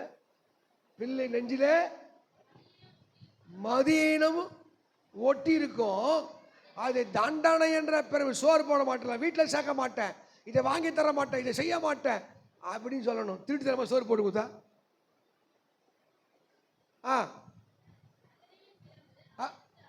அகற்றும். அல்லேலூயா. அப்போ பிள்ளையின் மேன்மை பிதாக்களே. உங்க பிள்ளை ஒரு மேன்மையான இடத்துல வர வேண்டும் என்றால் உன் ஆடுகளை நிலைமை நன்றாக அறி, உன் மந்தை மேல கவனமாயிரு, இந்த மந்தையை சரியா மேய். அப்படி மேய்ச்சுன்னா வசனம் சொல்ற 4வது வசனத்துல என்னவா? வாடாத கிரீடத்தை தேவன் தருவாரா. உங்க ஆசீர்வாதம் வாடி போகாது, ஃபேட் ஆகாது. ஒரு சில வெளுத்து போகுதில்ல, நீலசாய் வெளுத்து போகுதில்ல. உங்களுடைய வளர்ச்சி, உங்க மேன்மை அது வாடாது. யாருங்க அவங்களுக்கு நாங்க பரம்பரை பணக்காரங்க, அவங்க நாங்க பரம்பரை படிப்பாளிங்க. அந்த அந்த வாடாத கிரீடத்தை தேவன் தருவார். அந்த ஃபோக்கஸ்ட் இருக்கணும். ஆமே. அல்லேலூயா. அல்லேலூயா. இப்போ நான் தனிப்பட்ட முறையில் உங்கள் எல்லாருக்கும் புத்தி சொல்கிறேன், எல்லாரையும் உருவாக்குறேன், என்னால் முடிஞ்ச வரைக்கும் போராடுறேன். வாழ்க்கையில் ஜெயிக்கணும், குடும்பத்தில் ஒற்றுமையாக இருக்கணும், படிக்கணும், வேலை செய்யணும். இங்கே சொன்னால் என் பிள்ளைக்கு சொல்ல மாட்டேன்னா சொல்லினே இருப்பேன். ஏன்னா இந்த கிரீடம் வாடாத கிரீடமாக இருக்கணும். ஏன்னா இது நிரந்தரம் இல்லை. கிரீடம் தலைமுறையில் இருக்குமோ, எப்பனா இது விழுந்து போகலாம். அப்போ இந்த கிரீடம் ஃபேட் ஆகாம, வெளுத்து போகாம, அந்த நிறம் மாறாம தகுதியாய் இருக்கணும். மந்தையை சரியாய் மேய்க்கணும், பிள்ளைகளை சரியாய் மேய்க்கணும். இங்க வந்து பெற்றோர்கள்லாம் அப்படி இஷ்டத்தை விடக்கூடாது. பிள்ளைகளை இஷ்டத்தை விடப்பட்ட பிள்ளை என்ன பண்ணோம்? அதுக்குள்ள மந்தடியா தகப்பனுக்கு தாய்க்கு வெக்கத்தை உண்டு பண்ணும். அது வெக்கத்தை உண்டு பண்ணும். ஆமேன்னு சொல்லுங்க. அடுத்தது, இப்போ லேடிஸை பற்றி சொல்லும் போது, இப்போ பொண்ணு பார்க்குறாங்களா இல்லையா? பொண்ணு பார்க்குறேன், பையனை பார்க்குறேன், பொண்ணு பார்க்குறாங்க. ஒரு 4 விஷயம் உள்ளடங்கும். ABCD. என்னது? ஏஜினா ஏனா ஏஜி, பினா பியூட்டி, சினா காஸ்ட், டினா டவரி, இன்னொரு சேர்த்துக்க டி சேர்த்துக்கினா டினா எஜுகேஷன். யாரு இல்லை டிப்ளமேட்டிக் சொல்கிறான்னா அவங்களுடைய ரெஸ்பான்ஸ், பொறுப்பு, பதவிகள். இதை வச்சு தான் என்ன பண்ணுறான்? பொண்ணு பார்க்குறான். பொண்ணை வந்து யாரும் குணசாலியா, பக்தி உள்ளவளா, சமைக்க தெரியுமா, பெரிய மதிக்க தெரியுமா, ஒரு மதிப்பு கொடுக்குது. நம்ம யாரும் மூஞ்சி பார்த்தோன்னே அதுக்கு மட்டும் கழுவுது, கழுவு கழுவு கழுவு கழுவு கழுவு. பச்சை பருப்பு கிச்ச பருப்பு கையெல்லாம் கரியலுங்க. நீதிபதிகள் 12ஆம் அதிகாரம் 4ஆம் வசனம் இப்படி சொல்லுது பாருங்க, அழகா ஒரு வசதி வாசிங்க. நீதிபதிகள் 14 சார் 12:14 12:4. குணசாலியான ஸ்திரீ தன் புருஷனுக்கு எப்படி இருக்கலாம்? ஒரே சண்டை, ஒரே பிரச்சனை, ஒரே போராட்டம், அப்போ கோச்சில் ஓடுறது. ஆமே, நான் செத்துருவேன் கதை பிடிக்கிறது, நான் சாப்பிட மாட்டேன்றது. அல்லேலூயா. லட்சகி உண்டு பண்ணுகிறவளோ இது நல்ல 2 சுத்து உருட்டுனே பெருச்சுனே போவோம், அவன் எலுமுறிக்கு ஆயினே இருப்பான். ஆமே, இப்படி பைபிள்ஸ் கேட்குது. குணசாலியான ஸ்திரீயை கண்டுபிடிப்பவன் யார்? அவள் விலை எப்படி இருக்குமா? முத்துக்களை பார்க்கிற விலையேற பெற்ற. ஆமே, அநேக ஸ்திரீகள் உண்டு, அவங்க எல்லாவற்றோட என் மனைவி மேன்மையானவள் என்று சொல்லி நீதிபதிகள் 31 அவருடைய புருஷன் சொல்லணும். உங்களை பார்த்து உங்க புருஷன் சொல்லணும், நிறைய பெண்கள் உண்டுங்க, ஆனா இவன் எல்லாவற்றையும் விட இவன் மேன்மையானவள். அப்ப குணசாலியான ஸ்திரீ யாராக்கா? தன் புருஷனுக்கு அவதான் கிரீடன். நீ அறிவாளியா இருக்கணுமா, புத்திசாலியா இருக்கணுமா? நீ மூப்பர் 2 சங்கத்தை நிற்கும் போது அவன் வந்து அறிவா இருக்கா, புத்தியா. ஏன்னா இந்த நைட்டெல்லாம் பேய் கத்தி கத்தி கத்தி அவனை தூங்க விடாத லூஸ் ஆயிடுறான். நோண்டி நோண்டி நோண்டி நோண்டி போய் கொஞ்சம் லூஸாவே இருக்கா. ஆமே, அல்லேலூயா சொல்லுங்க. ஆமே, குணசாலியான ஸ்திரீ தன் புருஷனுக்கு எப்படிக்கா? இல்லை கற்றுக்கணும், சிரிக்கிறதுல இல்லை, கற்றுக்கணும். ஆமே, அல்லேலூயா. கேள்வியாகி தள்ளாடுற வயசு கூட உன் மேலே ஒரு அஃபையர் இருக்கணும், உன் புருஷனுக்கு ஒரு அஃபையர் இருக்கணும், உன் மனைவி ஒரு அஃபையர் இருக்கணும்னா நீங்கள் குணசாலியாக இருக்கணும். அல்லேலூயா. அதான் சொல்கிறேன். ஒரு சின்ன தம்பி என்னப்பா படிக்கிற, ஒரு கிளாஸ் சத்தம் கீழே விழுந்து அது 2 செகண்ட் அடைக்கணும். ஆனால் அது ஒரு பெரிய விஷயமா, எப்படி நீ கிளாஸ் போடலாம், எப்படி போடலாம், உனக்கு திமிரு, உனக்கு மரியாதை இல்லை, உனக்கு பயம் இல்லை. அது எங்கள் அம்மா எவ்வளோ வாங்கி கொடுத்தாங்க, அவங்க எவ்வளோ கஷ்டப்பட்டாங்க. ஒரு ரவுண்ட் சண்டை. இப்போ சொல்லுங்க, கிளாஸு முக்கியமா, பூச முக்கியமா? கிளாஸ் முக்கியமா, பொண்டாட்டி முக்கியமா? இதுதாங்க நான் வாழ்க்கையில் ஆசிரியத்துக்கு காரணம். ஆமாம், நீங்கள் நானும் இதை பல முறை சொன்னாலும் சில திருந்தாத ஜென்மங்கள் இருக்கதா? சரி, திருந்தாத ஜென்மங்கள் இருக்கதா? சமவே லவ கத்து ஒரு யூஸும் கிடையாதுங்க. உங்களுக்கு ஒரு முத்திரை குத்துருவாங்க. உனக்கு என்ன பேர் தெரியுமா? லட்சையை உண்டு பண்ணுகிறவ, அவமானத்தை உண்டு பண்ணுகிறவ, இவன் மதிக்காதவா, இவன் கீழ்ப்படியாதவ, திமிரு பிடிச்சவா. இது வேணாம். குணசாலியான ஸ்திரீ உன் புருஷனுக்கு, உன் பிள்ளைகளுக்கு, அங்கே பிள்ளைங்க சொல்லுது நீ 30 அவர் பிள்ளைகள் எழும்பி என் தாய் பாக்கியவதி என்று சொல்லுவார்களா. ஆமே, ஹல்லேலூயா சொல்லு, ஹல்லேலூயா. என்ன சொல்லுது ஒரு ஆம்பளை பற்றி சொல்லும் போது அங்கே என்ன சொல்லுது? அவன் தன் மிருக ஜீவன்களை காப்பாற்றுகிறான். ஒரு நாயும் பூனையும் ஆடு இவ்வளோ பெரிய கொம்பு மேலே அடிக்கிறது, ஆட்டு மேலே அடிக்கிறது. இந்த மாதிரி ஆள் என்ன பண்ணுவான்? பொண்டாட்டி என்ன பண்ணுவான்? எட்டி எட்டி மதிப்பான், மதிக்க தெரியாது. ஆமேன்னு சொல்லுங்க. ஆமேன். நீங்கள் உங்கள் குணம் தான் முன்னாடி பேசணும், உங்கள் குணம் தான் பேசணும். குணசாலியான ஸ்திரியா நீங்கள் குணசாலிய ஆண்மகனாக இருந்தால் தான் உங்களுக்கு கிரீடமாக மாறும். ஆமாம், ஸ்கூல் போகும்போது என்ன பண்ணுறது? அது 7 to 8 பைத்தியம். பைத்தியம் தெரிஞ்சுச்சா இருக்குதா? 7 to 8 பைத்தியம் எத்தனை பேர்? ஜெசிந்தா, இந்த பைத்தியம் உனக்கு பிடிக்கக்கூடாது. உன் பிள்ளை என்ன பண்ணும்? நல்லா முத்தமிட்டு கட்டி அணைச்சி தலையில் சிலுவை போட்டு ப்ளஸ் பண்ணி அனுப்புகிற தாயாக இருக்கணும். போகும்போதே கத்தி கத்தி, எங்கே அந்த ஷூ, எங்கே அந்த பேகு, அது எங்கே வச்ச, அந்த டையை காணும், இதை காணும், எமனுங்கோ சனினுங்கோ, என் உயிர் எடுக்குது. அதை பிபி ஏற்றி அனுப்பிச்சு அந்த குழந்தை போய் படிக்கும். போனவொடனே சண்டை வைக்க ஸ்கூலில். டீச்சர் என்ன பண்ணும்? அங்கேருந்து கிண்டல் பண்ணி கிடக்கும். ஏன்னா போகும்போது அது எரிச்சலோடு போகும். லவ், அன்பை கூட்டி வழங்கணும், பாராட்டணும். ஆமே, திருமணம் ஒரு பொண்ணு 50க்கு 49 எடுத்தது. 49 கையை பிடிச்சி கூட்டு வர ஆத்தாக்கார். கூட்டு வந்து கேளு, எங்க அந்த 1 மார்க்குன்னு கேளு. அவ சொன்னான், நைட்டு 10-17 படுக்கிறேன். சோறு செய்கிறான், சோறு செய்யாதான். அந்த பொண்ணு 8ஆம் கிளாஸ் போகுது, இப்போ தான் 7ஆம். அவங்க அம்மா சோறு செய்யாதான், இவ தான் செய்யணும். வீட்டை பெருக்கணும், பாத்திரம் கழுவணும். பத்தாவதுக்கு ராம்ராஜ் துணி இருக்கு பார்த்தியா, அந்த ட்ரிம்மிங் பண்ணணும். 100 சட்டை, ஒரு சட்டை படித்தா ₹1. நைட்டில் ட்ரிம்மிங் பண்ணணும்.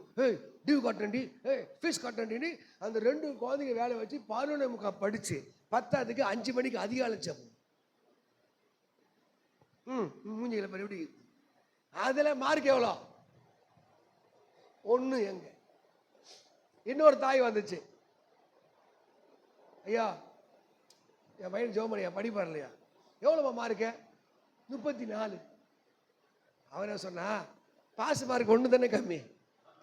என்ன புரியுதா இல்லையா? பாஸ் மார்க்கு எத்தனை கம்மி? அவங்க எப்படி பார்க்குறாங்க பார்த்தியா? உங்கள் பிள்ளைகளை பாராட்ட கற்றுக்குங்க, உருவாக்க கற்றுக்கணும். உங்கள் மைண்டில் தாட் இருக்கணும், அவங்கள உருவாக்க கற்றுக்கணும். ஆமே, அல்லேலூயா. நீ எதை விதைக்கிறியோ பிளஸ் பண்ணுங்க. புத்தி உள்ள உங்களுக்கு உங்கள் பிள்ளைகளுக்கு ஒரு பெரிய பேக் போன் நீங்கள் இருங்க, ஸ்ட்ரென்த். நீங்கள் அம்மா இருக்காயா, எங்கள் அப்பா இருக்கா, அல்லேலூயா. ஆமே, இந்த நம்பிக்கை எப்பவுமே கொடுக்கணும். ஆமாவா? இந்த குழந்தைய பரிதாபம் நினைப்பாருங்க, அம்மா தான் போட்டு மொத்தம் அடிக்கும், மறுபடியும் அம்மாவை கட்டி அம்மா நிலைமை வேற வழி கிடையாது. அதுதான் இயேசுனா சொன்னாரு, ஒருவனை அவன் தாய் தேற்றுவது போகும். யோபு சொல்றாரு, அவர் அடித்தாலும் அணைக்கிறார். ஆமே. அதனால எங்கள் ஆசீர்வாதத்தை பெறணும்னா ஒரு வீர தாயா இருக்கணும். சான்றோர் கேட்ட தாய். என்ன தாய்? அங்கே போகாத, இங்கே போகாத, இந்த பேய் வந்துடும், இந்த நாய் கடிக்கும். ஸோ பிள்ளைகள் எப்படி வளர்க்கணும்? வீரம் பெண்ணாக வளர்க்கணும், வைராக்கியமெல்லாம் வளர்க்கணும், ஆம்பளையாக வளர்க்கணும். என்ன கூடாது, படம் கட்டி விட்டுறக்கூடாது. பிள்ளைகளுக்கு ஆம்பளையாக வளர்க்கணும், பொம்பளையா ஆம்பளையாக வளர்க்கணும், அப்படி வீரமெல்லாம் வளர்க்கணும். வளர்ப்பிள்ளை இருக்குது. ஆமாவா? என்ன இருக்கான்? எந்த பிள்ளையாக இருந்தாலும் அது அன்னையின் வளர்ப்பிள்ளை இருக்கிறது. அப்படியே சொல்லுங்க. கோழையை வளர்க்க வீரமாக வளர்க்குறதும் உன் கையில் தான் இருக்குது. உன் பொண்ணை நீயே சந்தேகப்பட்டா, உன் பிள்ளைய நீயே சந்தேகப்பட்டா, ஊர் சந்தேகப்பட்டு தப்பு கிடையாது. ஆமாவா? அல்லேலூயா. நம்பிக்கை விட்டோம். தடுமாற்றம் வரும், வாழ்க்கையில் தடுமாற்றம் வரும், சர்க்கிள் வரும், அவங்கள தட்டி கொடுத்து தூக்கின்னு வரணும். அது எல்லாருக்கும் உங்கள் வாழ்க்கையில் வந்ததில்ல, உங்கள் வாழ்க்கையில் ஒரு அஃபேர் வந்ததில்லை, உங்கள் வாழ்க்கையில் ஒரு டிஸ்டர்ப் வந்ததில்லை, அது எல்லாரும் வாழ்க்கையில் வரும். அவன் வரும்போது அவங்களுக்கு ஆதரவாக நிற்கணும், அவங்களுக்காக ஜெபிக்கணும். அவங்க அது கரிச்சு கொட்டி திட்டிக்கினே இருக்கக்கூடாது. ஆமாவா? அவங்க நம்பிக்கை அளிக்க அன்பை கூட்டி வழங்குங்க. அதுதான் குணசாலின ஸ்திரீ தன் புருஷனுக்கு, தன் குடும்பத்திற்கு அப்படி எப்படி இருக்கும்? அது வாடாத கிரீடம், மகிழ்ச்சியின் தோட்டமாக இருக்கும். அது மாத்திர 8வது ஒரே ஒரு வசனம் சொல்லி முடிக்கிறேன். 2 தீமோத்தேயு 4:8 வாசிங்க. 2 தீமோத்தேயு 4:8. 2 தீமோத்தேயு 4:8.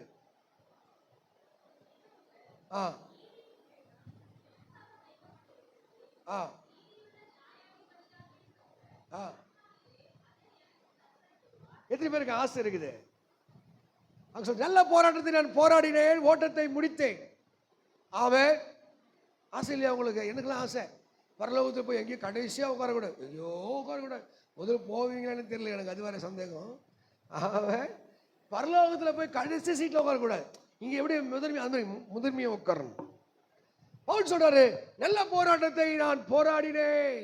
இந்த ரட்சிப்புக்காக, இந்த பரிசுத்த வாழ்க்கைக்காக, இந்த விசுவாசத்துக்காக நீ என்ன போராட்டம் பண்ணியிருக்க? என்ன தியாகம் பண்ணியிருக்க? என்னத்தை விட்டுருக்க? என்ன வலியோடு வாழ்ந்திருக்க? வேதனையோடு வாழ்ந்திருக்க? ஆமே, ஆமே, ஹல்லேலூயா. பேர் எடுக்கணும், இவர் போல் யார் என்று ஊர் பேசவே. ஊழியமா இருந்தாலும் விசுவாச வாழ்க்கையா இருந்தாலும் நிக்கணும். அவனை எப்படி அவன் சமாளிக்கிறான்? போராடணும். ஹல்லேலூயா. அவங்க சொல்லிட்டு பிரயாசப்பட்டு பயிரிடுகிறவன் பலனே. நான்லாம் இன்னும் கூட ரெஸ்ட் இல்லாத ஓடுறேன், டைமே கிடையில. நேற்று பாஸ்டிங் இப்போ ரெட் ஹில்ஸில் போய் நடத்திட்டு மறுபடியும் இங்கே வந்து அங்கே வந்து நைட்டு படுக்கும் போது 11:45 மறுபடியும் 4 மணிக்கு ஏஞ்சி இயேசுவை இன்னைக்கு 4 சர்ச்சு நடத்தி, பைபிள் காலேஜ் நடத்தி, மறுபடியும் வீட்டு கூட்டம் நடத்தி, மறுபடியும் அதிகாலை ஜெபம், காலெல்லாம் கொதிக்கும், தூக்கமே வராது. இது ரொட்டீனாக இருக்கும். ஆமென், ஹல்லேலூயா. நீங்கள் இந்த கிறிஸ்துவ இந்த புது சிருஷ்டி, இந்த சபை வளர்றதுக்கு நீ என்ன போராடுன, என்ன ஜெபிச்ச? உன் வாழ்க்கை ஆசிரியர் 20 ஜெபம்னா நல்லா தூங்குற, 11 மணிக்கு மட்டும் தூங்குறேன். பாஸ்டிங் பீரியடில் இந்த வாரம் வரக்கூட இல்லை. அதே சொல்லிட்டு நான் வரல, நான் ஊருக்கு போகிறேன். அங்கே வேணுட்ட பிளான் அன்னைக்கு வைக்கிறது. ஏன் இது ஜெபிச்சுன்னா ஊரில் மொத்த பேய் ஓடிவிடும். முதல்ல மேலே இருக்கிற பேய் போட்டோம். உபவாசம் பண்ணி ஜெபி. உபவாசத்தில் வை. ஒரு போராட்டம் இருக்கா? ஒரு அரை நாள் ஒரு வேளை லேட்டாக சாப்பிட முடியல. இந்த கிறிஸ்துவ சாம்ராஜ்யத்துக்கு, கிறிஸ்துவ ராஜ்யத்துக்கு நீ என்ன போராடன? சர்ச்சில் பார்த்தீங்கன்னா அவன் பண்ண தப்புக்கு நம்ம மேலே கோவப்படுவான். அப்படியே போய் பின்னாடி குறை பேசுவான். எல்லாத்தையும் தாங்கி சகிச்சு நிற்கணும். அவன் குடிப்பான், குடிக்காதுன்னு சொல்லக்கூடாது. சபைக்கு லேட்டாக வர, ஏன் லேட்டாக வந்து கேட்கக்கூடாது. அவன் எதுவுமே பேசக்கூடாது. கம்முன்னு போகணும். கேட்டால் ரெபலைன் பண்ணுவான், முரட்டாட்டம் பண்ணுவான், குறை பேசுவான், நம்ம கையில் நன்மை பெற்றிருப்பான், நமக்கு எதிராக போராடுவான். எல்லாவற்றையும் அந்த நீதியின் கிரீடத்தை பெறுவதுக்கு தான் நம்ம போராடும். சொல்லுங்க. ரத்தம் சிந்த அளவுக்கு நீங்க இன்னும் விசுவாசத்தில் போராடலை, வருஷத்துக்காக இன்னும் போராடலை. நீங்க போய் பாருங்க, மணிப்பூரில் போய் பாருங்க, உயிரா கொளுத்துறான், சுடுறான். ஒரு பொண்ணை என்ன அநியாயமான எட்டி ஓதிக்கிறான், சுடுறான். அல்லேலூயா. நைஜீரியாவில் பாரு, அப்படியே சொல்றான், கையை வெட்டுறான், காலை வெட்டுறான். நீ ஒரு வலி இல்லை, ஒரு வேதனையும் இல்லை. ஆனாலும் உனக்கு நீதியின் கிரீடத்தின் மேல ஒரு ஆசை இருக்கிறது. கண்ணை மூடும் மைசபகிட்ட சொல்லுங்க, ஆண்டவரே வாடாத கிரீடத்தை நான் பெற வேண்டும், நீதியின் கிரீடத்தை நான் பெற வேண்டும், மகிமின் கிரீடத்தை நான் பெற வேண்டும். ஆண்டவரே எனக்கு ஒரு கிருபையை தாங்கப்பா. எனக்கு என் நெத்திலே அபிஷேகம் என்ற கிரீடம் எப்போது இருக்கணும். கிரீடம் தலைமுறை தலைமுறை இருக்குமோ? நிறைய பேர் அபிஷேகத்தை இழந்திருக்கான். நிறைய பேர் கிரீடத்தை கீழே போட்டுட்டு இருக்கான். அழைப்பை விட்டுட்டு ஓடி போயிருக்கான். விழுந்து போன கிரீடம். ஆண்டவரே என் கிரீடம் விழுந்து போயிருக்கா? இல்ல, என் கிரீடம் எப்படி நிலையற்றதா இருக்கிறதா? என் கிரீடம் இன்னும் பூக்கவில்லையா? ஆண்டவரே என் அபிஷேகம் பூக்கட்டம்பா, என் பரிசுத்த வாழ்க்கை பூக்கட்டும். ஆண்டவரே தம்பிகள் எல்லாம் நேர்மணல் படிக்கணும். ஏசப்பா கிட்ட சொல்லு, ஆண்டவரே ஏதோ சும்மா நாட்டுக்கு அட்டன் பண்ண வரக்கூடாது, நான் ஆராதிக்க வர வேண்டும், வார்த்தைகளை கேட்க வர வேண்டும், நான் ஆசீர்வாதத்தை பெற வேண்டும், நான் மகிமின் கிரீடத்தை பெற வேண்டும் என்றால் எனக்கு நட்போதகம் வேண்டும் ஆண்டவரே, எனக்கு உபதேசங்கள் வேணும் ஆண்டவரே, எனக்கு சத்தியங்கள் வேணும்.